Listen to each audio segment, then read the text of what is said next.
హైదరాబాద్ అంతా కూడా కోలాహలంగా ఉంది. మరోపక్క వివిధ ఆకృతుల్లో ఉన్నటువంటి గణనాథులు హైదరాబాద్ చుట్టుపక్కల ఉన్నటువంటి ప్రాంతాల నుంచి కూడా గణనాథులు గంగమ్మ ఒడిగి చెంతకు చేరేందుకు శోభాయాత్రలో భాగంగా వివిధ ప్రాంతాల నుంచి భక్తులందరూ కూడా కోలాహలంగా సందడి చేస్తున్నారు. మరోపక్క ట్యాంక్ బండ్ పరిసర ప్రాంతాలంతా కూడా కోలాహలంగా ఉన్నాయి. మరోపక్క చిన్న పెద్ద అనే తారతమ్యం లేకుండా భక్తులందరూ కూడా ఆ వివిధ ఆకృతి రూపాల్లో ఉన్నటువంటి ఆ గణనాథుని సందర్శించడానికి, ఆ గణనాథుని కనులారా చూడటం కోసం అయితే మాత్రం ట్యాంక్ బండ్ పరిసర ప్రాంతాల్లో అయితే మాత్రం బారులు తీరున్నారు. మరోపక్క ఈ అర్ధరాత్రి వరకు కూడా ఈ యొక్క గణేష్ నిమజ్జనం కొనసాగే అవకాశం ఉంది. ముఖ్యంగా తెలుగు తల్లి ఫ్లైఓవర్ దగ్గర ఉన్నటువంటి తాజా పరిస్థితిని మా కరస్పాండెంట్ నాగేంద్ర అందించడానికి సిద్ధంగా ఉన్నారు. నాగేంద్ర, ఇప్పుడు అక్కడ పరిస్థితి ఏ విధంగా ఉంది? మరోపక్క అక్కడ గణనాథులు నిమజ్జనం కోసం తరలి వెళ్తున్నటువంటి తరుణంలో భక్తుల యొక్క కోలాహలం ఏ విధంగా ఉంది? నాగేంద్ర. Thank you Ravi. హైదరాబాద్ నగరంలో ఉన్నటువంటి బడా గణనాథులన్నీ కూడా ఇప్పుడు హైదరాబాద్ నగరంలో ఉన్నటువంటి బడా గణనాథులన్నీ కూడా హుస్సేన్ సాగర్ వైపు తరలి వస్తున్నటువంటి దృశ్యాలన్నింటినీ కూడా మనం చూడవచ్చు. ఎందుకంటే హైదరాబాద్ నగరంలో మొదటిగా ఏదైతే ఖైరతాబాద్ మహాగణనాథుడి నిమజ్జనం కంప్లీట్ అయిన తర్వాత నగరంలో ఉన్నటువంటి బడా గణనాథులన్నింటినీ కూడా హుస్సేన్ సాగర్ వైపుకి మళ్లించడం జరిగింది. దాంట్లో భాగంగానే వరుసగా నగరంలో ఉన్నటువంటి గణనాథులన్నీ కూడా ప్రస్తుతం టైం 10 గంటలు అవుతున్నప్పటికీ నగరంలో ఉన్నటువంటి బడా గణనాథులన్నీ కూడా హుస్సేన్ సాగర్ వైపు వడివడిగా అడుగులు వేస్తున్నటువంటి దృశ్యాలు చూడొచ్చు. ప్రస్తుతం మనం ఖైరతాబాద్ మహాగణపతిని అత్యంత హైట్గా ఉండేటటువంటి గణపతిగా మనం భావిస్తాం. దానికి ఖైరతాబాద్ మహాగణనాథునికి దాదాపు అదే స్థాయిలో హైట్ ఉన్నటువంటి గణనాథులు కూడా హైదరాబాద్ నగరంలో కొలువు తీరినటువంటి పరిస్థితి ప్రస్తుతం మనం చూడొచ్చు. తెలుగు తల్లి ఫ్లైఓవర్ దగ్గరలోకి అతి భారీ గణనాథులు తెలుగు తల్లి ఫ్లైఓవర్ అతి దగ్గరలోనే చేరుకుంటున్నటువంటి దృశ్యాలు చూడొచ్చు. ముఖ్యంగా నగర వ్యాప్తంగా ఉన్నటువంటి వేలాది మహాగణనాథులన్నీ కూడా హుస్సేన్ సాగర్ వైపు తరలి వస్తున్నప్పటికీ పెద్ద ఎత్తున భక్తులు కానీ అటు పర్యాటకులు కానీ పూర్తిగా హుస్సేన్ సాగర్ పర్యాటక ప్రాంతాలన్నీ కూడా పూర్తిగా కలవలంగా నెలకొన్నటువంటి పరిస్థితి అయితే కనిపిస్తుంది. ముఖ్యంగా భక్తులంతా కూడా బోలో జై బోలో గణపతి మహారాజ్కి జై అంటూ కూడా వాళ్ళంతా కూడా భారీ ఎత్తున నినాదాలు చేస్తున్నారు. ముఖ్యంగా బాయ్ బాయ్ గణేష్ అంటే ముఖ్యంగా 11 రోజుల పాటు అత్యంత వైభవంగా పూజలు చేసినటువంటి ఆ మహాగణనాథులకి గంగమ్మ ఒడిలోకి చేర్చేందుకు వారంతా కూడా సిద్ధమైనటువంటి పరిస్థితి. వారు ఈ 11 రోజుల పాటు అత్యంత వైభవంగా పూజలు చేసి ఆ మహాగణనాథుని హుస్సేన్ సాగర్ వైపుకు తీసుకొచ్చేటటువంటి సమయంలో చిన్న పెద్ద అనేటటువంటి తేడా లేకుండా ప్రతి ఒక్కరూ కూడా నృత్యాలు చేస్తూ కూడా ఆ గణనాథుల్ని ఆ గంగమ్మ ఒడిలోకి సాగనంపేందుకు వారంతా కూడా సిద్ధమయ్యారు. ఇప్పటికే వేలాదిగా హుస్సేన్ సాగర్లో నిమజ్జనం చేసినటువంటి పరిస్థితి అయితే కనిపిస్తుంది. దీంతో పాటు మరొకవైపు నగరంలో ఉన్నటువంటి బడా గణేశులు ముఖ్యంగా ఖైరతాబాద్ గణేష్ తర్వాత అదేవిధంగా బాలాపూర్ గణేష్ కానీ అదేవిధంగా ఓల్డ్ సిటీలో ఉన్నటువంటి బడా గణేశులన్నీ కూడా ప్రస్తుతం హుస్సేన్ సాగర్ వైపు తరలి వస్తున్నాయి. ఇప్పటికే బాలాపూర్కి సంబంధించినటువంటి గణేష్కి సంబంధించి నిమజ్జన ప్రక్రియ కూడా కంప్లీట్ అయింది. అదేవిధంగా ఈరోజు దాదాపు నగరంలో ఉన్నటువంటి అన్ని గ్రహాలకి నిమజ్జన ప్రక్రియ కంప్లీట్ అయ్యేటటువంటి అవకాశాలు అయితే కనిపిస్తున్నాయి. ఇప్పటికే దాదాపు నగర వ్యాప్తంగా 2 లక్షలకు పైగా కూడా వినాయకుడిని నిమజ్జనం చేశారంటూ కూడా అధికారులు చెప్తున్నటువంటి పరిస్థితి. నగరంలో జరుగుతున్నటువంటి గణేశునికి సంబంధించినటువంటి శోభాయాత్రలో ఎటువంటి అవాంఛనీయ సంఘటనలు జరగకుండా దాదాపు నగర వ్యాప్తంగా 30,000 మందికి పైగా కూడా పోలీసులు భారీ భద్రతను ఏర్పాటు చేయడం, అదేవిధంగా ప్రత్యేకంగా నగర వ్యాప్తంగా కూడా ఈ శోభాయాత్ర జరిగేటటువంటి 303 కిలోమీటర్ల మేర కూడా ప్రత్యేకంగా సీసీ కెమెరాలు ఏర్పాటు చేయడం జరిగింది. ఆ సీసీ కెమెరాల నిఘాలో అత్యంత వైభవంగా ఈ మహాగణనాథులకు సంబంధించినటువంటి శోభాయాత్ర వైభవంగా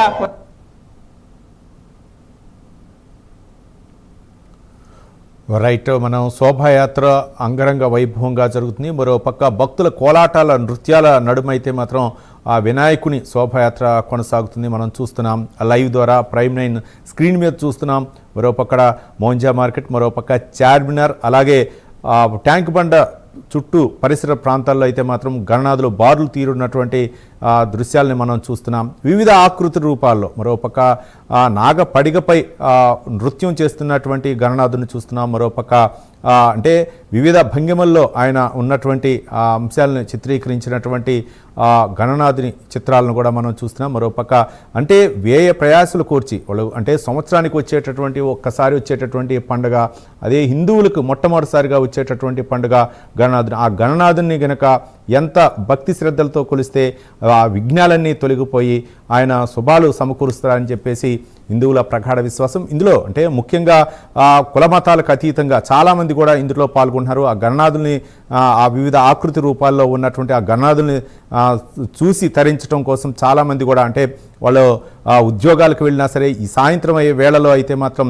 ఆ గణనాథుల్ని ఆ లైటింగ్ భారీ లైటింగ్ల మధ్య అలాగే ఆ నృత్యాల మధ్య ఆ డప్పు వాయిద్యాల మధ్య ఆ గణనాథుని చూడటం వాళ్ళకి చాలా కూడా సరదాగా అనిపిస్తుంది. మరోపక్క సంవత్సరానికి ఒక్కసారి జరిగేటటువంటి ఈ క్రతువు ఏదైతే ఉందో పోలీసు యంత్రాంగం భారీ భద్రతా నడుమ నిర్వహిస్తుంది. దాదాపు 30,000 మంది పోలీసులను అయితే మోహరించినట్లు సిపి సివి ఆనంద్ తెలిపారు. మరోపక్క డ్రోన్ కెమెరాలు, మరోపక్క సీసీ కెమెరాలు కూడా దాదాపు అక్కడ ఏర్పాటు చేసి దాదాపు 16 కంట్రోల్ రూములని అక్కడ ఏర్పాటు చేసి నిఘాని పర్యవేక్షిస్తున్నారు ఉన్నతాధికారులు.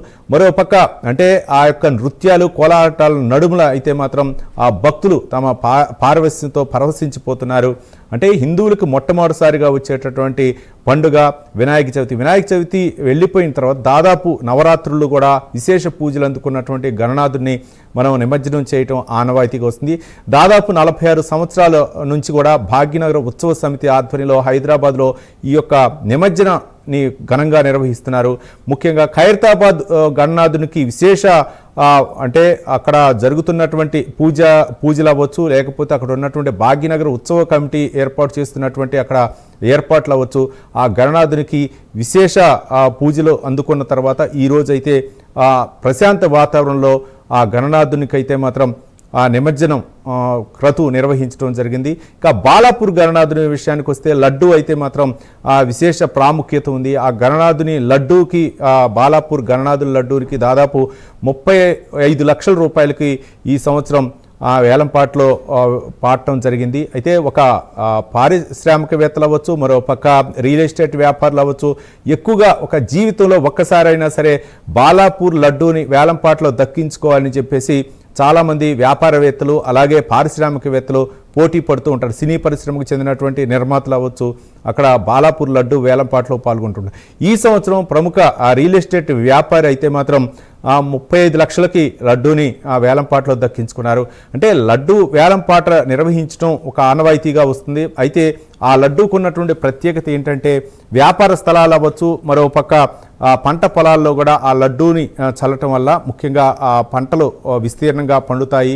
మరో పక్క ఎక్కువగా వ్యాపార ప్రదేశాల్లో ఉంచడం వల్ల ఎక్కువగా లాభాలు ఆర్జిస్తామని చెప్పేసి ఒక ప్రతీతి. ఈ నేపథ్యంలోనే బాలాపూర్ లడ్డూకి విశేష ప్రాముఖ్యత ఏర్పడటంతో చాలామంది కూడా ఔత్సాహిక పారిశ్రామికవేత్తలు అవ్వచ్చు, బడా వ్యాపారవేత్తలు అవ్వచ్చు ఆ బాలాపూర్ లడ్డూ కోసం పోటీ పడుతుంటారు. జీవితంలో ఒక్కసారైనా ఆ లడ్డు వేలంపాట్లో దక్కించుకోవాలని చెప్పేసి చాలామంది కూడా ప్రయత్నిస్తూ ఉంటారు. ఈ కోవలోనే ఈసారి ఒక రియల్ ఎస్టేట్ వ్యాపారి అయితే మాత్రం 35 లక్షలకు బాలాపూర్ లడ్డూనైతే దక్కించుకోవడం జరిగింది. ప్రతి సంవత్సరం కూడా ఎక్కువ అంటే గత సంవత్సరం 30 లక్షలకి లడ్డు వేలంపాట దక్కించుకోగా ఈ సంవత్సరం 35 లక్షలకి, అంటే ప్రతి సంవత్సరం కూడా పెరుగుతూ వస్తూ ఉందన్నమాట. అయితే ఈ నేపథ్యంలో మిగిలినటువంటి వివిధ కార్పొరేట్ ఆఫీసుల్లో కూడా లడ్డు వేలంపాట నిర్వహిస్తుంటారు. అలాగే గ్రేటర్ కమ్యూనిటీల్లో కూడా లడ్డు వేలంపాటలు నిర్వహిస్తూ ఉంటారు.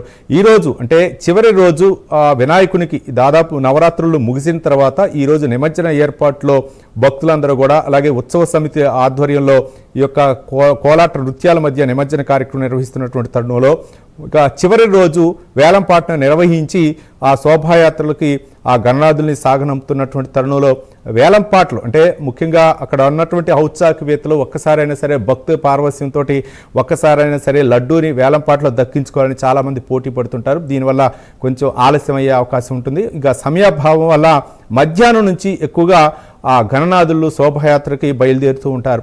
ఈ క్రమంలో అక్కడ పోలీస్ యంత్రాంగం కూడా భారీ బందోబస్తును ఏర్పాటు చేసింది. హైదరాబాదులో అంటే ముఖ్యంగా గణేష్ నిమజ్జనం అంటే ఒక వ్యయ ప్రయాసాలతో కూరుకుంటుంది. మరోపక్క గతంలో జరిగినటువంటి సంఘటనల నేపథ్యంలో పోలీసులు భారీ భద్రతను ఏర్పాటు చేశారు. దాదాపు 30,000 మంది పోలీసులను మోహరించారు. వివిధ కంపెనీల పారామిలిటరీ దళాలను కూడా ఇందులో మోహరించారు. మరోపక్క సీసీ కెమెరాల్ని దాదాపు 16 కంట్రోల్ రూములు ఏర్పాటు చేశారు. మరోపక్క ఏదైనా అవాంఛనీయ సంఘటనలు జరిగితే వైద్య సిబ్బందిని కూడా అక్కడ ఉంచారు. అంబులెన్స్లను కూడా ఏర్పాటు చేశారు. ముఖ్యమంత్రి అంటే దాదాపు 45 సంవత్సరాల తర్వాత ఒక ముఖ్యమంత్రి ఈ యొక్క నిమజ్జన ఏర్పాట్లు పర్యవేక్షించడం ఇదే మొదటిసారి అని చెప్పేసి మా ప్రతినిధులు అందిస్తున్నటువంటి తాజా సమాచారం ప్రకారం తెలుస్తుంది. ముఖ్యమంత్రి రేవంత్ రెడ్డి తన కాన్వాయ్ని పక్కన పెట్టి భద్రతా అధికారులు కూడా వాళ్ళు చెప్పినా సరే వినకుండా వారించి ఆయన దాదాపు 3 వాహనాలకే పరిమితమై అక్కడ నిమజ్జన ఏర్పాట్లను పరిశీలించి అధికారులకు పలు సూచనలు చేసి వాళ్ళని అభినందించారు. ఎలాంటి అవాంఛనీయ సంఘటనలు జరగకుండా ఈ యొక్క నిమజ్జన క్రతువుని ప్రశాంత వాతావరణంలో నిర్వహించాలి, అలాగే భక్తులకు సహకరించాలని చెప్పేసి అధికారులను ఆదేశించి సీఎం రేవంత్ రెడ్డి అక్కడ నిమజ్జన ఏర్పాట్లను పర్యవేక్షించి వెళ్ళటం జరిగింది. మరోపక్క అధికారులు కూడా ఈ యొక్క నిమజ్జన ఏర్పాట్లని అంటే ప్రతిష్టాత్మకంగా తీసుకున్నారు. అంటే ఈరోజు అంటే హిందువులకు పవిత్రంగా భావించేటటువంటి మొట్టమొదటి పండుగ వినాయక చవితి. వినాయక చవితి తర్వాత నవరాత్రులు పూజలు అందుకున్న ఆ గణనాథుడు ఈరోజు గంగమ్మ ఒడికి చేరుతున్న తరుణంలో ఎలాంటి ఇబ్బంది లేకుండా భక్తులందరూ కూడా చాలా ఉత్సాహంగా చాలామంది కూడా వస్తూ ఉంటారు. సంవత్సరానికి ఒక్కసారి ఆ పరిసర ప్రాంతాలన్నీ కూడా ఆ హుస్సేన్ సాగర్ చుట్టూ పరిసర ప్రాంతాలన్నీ కూడా ఆ వినాయక సాగర్ చుట్టూ పరిసర ప్రాంతాలన్నీ కూడా భక్తుల కోలాహల నడుమ జై జై గణేష, జై జై గణేష, బై బై గణేష అంటూ అక్కడ నినాదాలు అయితే మారుమ్రోగుతున్నాయి. మరోపక్క డప్పు వాయిద్యాలు, మరోపక్క అంటే డీజే స్టెప్పులు, ఇవన్నీ కూడా అంటే భక్తుల్లో ఒక ఉత్సాహాన్ని రగిల్చుతుంది. మరోపక్క ఆ వినాయకుడికి అంటే దాదాపు ఈ 9 రోజులు, 10 రోజులు, 11 రోజులు ఇట్లా ఒక్కొక్క మండపంలో ఒక్కో విధంగా ఆ గణనాథునికి విశేషమైనటువంటి పూజలు నిర్వహిస్తూ ఉండటం ఆనవాయితీగా వస్తుంటుంది. అక్కడ ఒక కమిటీలుగా ఏర్పడటం, ఆ కమిటీలో ఆ సారథ్యంలో ఆ వినాయకునికి ప్రతిరోజు నిత్య పూజలు అలాగే విశేష పూజలు నిర్వహించడం. మరోపక్క ఈరోజు అంటే ఆ నిమజ్జన క్రతువుకి ఈరోజు అంకురార్పణ చేయటం, అలాగే అంటే వేద మంత్రోచ్చరణల మధ్య ఆ గణనాథుణ్ణి ఆ గంగమ్మ ఒడికి చేర్చేటటువంటి ఆ క్రతువు ఏదైతే ఉందో అది కనులారా చూడాలని చెప్పేసి చూరు ప్రాంతాల నుంచి అంటే పక్క రాష్ట్రాల నుంచి కూడా భక్తులు వస్తూ ఉంటారు. ఆ యొక్క అంటే కుల మతాలకు అతీతంగా చిన్న పెద్ద తారతమ్యం లేకుండా అక్కడ ఆ వివిధ భంగిముల్లో ఉన్నటువంటి ఆ గణనాథుని చూడటం కోసం, మరోపక్క నాగ పడిగపై ఆ నృత్యం ఆడుతున్నటువంటి ఆ గణనాథుని చూసి చాలామంది కూడా భక్తులు పరవశించిపోతుంటారు. మరోపక్క అంటే సంవత్సరంలో ఏదైనా ఘటనలు జరిగితే వాటికి సంబంధించినటువంటి ఆ గణనాథునికి ఒక ప్రత్యేకమైనటువంటి ఆకృతిని తయారు చేసి ప్రతిష్ఠించడం, ఒక ప్రత్యేకమైనటువంటి ఆ భక్తుల్ని ఆకర్షించడం కూడా మనం చూస్తూ ఉంటాం. ఈ సంవత్సరం అంటే ఒక్కోసారి క్రికెట్ గనక మనం విన్ అయితే క్రికెట్ ఆడుతున్నటువంటి గణనాథుని కూడా మనం చాలా సందర్భాల్లో చూసాం. అయితే ఈ సంవత్సరం ఆపరేషన్ సింధూర్లో భారత్ విజయం సాధించినటువంటి నేపథ్యంలో బ్రహ్మోక్షిపిణిపై గణనాథుని కొలువు తీరినటువంటి ఆ ఆకృతి కూడా మనకు చాలామంది మనం ప్రైమ్ 9 స్క్రీన్ మీద చూడటం జరిగింది. మరోపక్క ఇలాంటి కోలాట నృత్యాల మధ్య పోలీసులు కూడా తమ యొక్క అంటే సంతోషం వెలిబుచ్చుకోవచ్చు. ఆ డీజే స్టెప్పులకు కూడా మనం పోలీస్ అధికారులు కూడా ఆ స్టెప్పులు వేసినటువంటి దృశ్యాలు కూడా మనం చూసాం.